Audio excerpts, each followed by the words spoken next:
What's up, everyone? South Africa just made history. In May 2024, President Cyril Ramaphosa signed the Cannabis for Private Purposes Act, making South Africa the first country in Africa to formally legalize recreational cannabis. Here's exactly what you need to know. If you're 18 or older, you can now legally possess and use cannabis in private. The limits are generous. You can have up to 600 grams of dried cannabis at home if you live alone, or up to 1.2 kilograms if two or more adults share the household. In public, you can carry up to 100 grams, but you cannot use it there. For growing, you're allowed up to 4 flowering plants per person or 8 per household if multiple adults live together.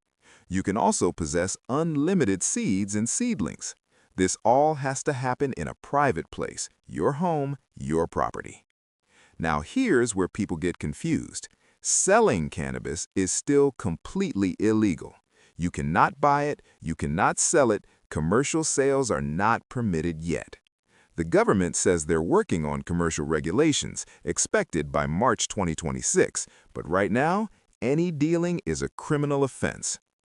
Public consumption is banned. You can't smoke in public places, in a vehicle on a public road, or around children or non-consenting adults. Cannabis is also classified as an intoxicating substance, so driving under the influence is illegal.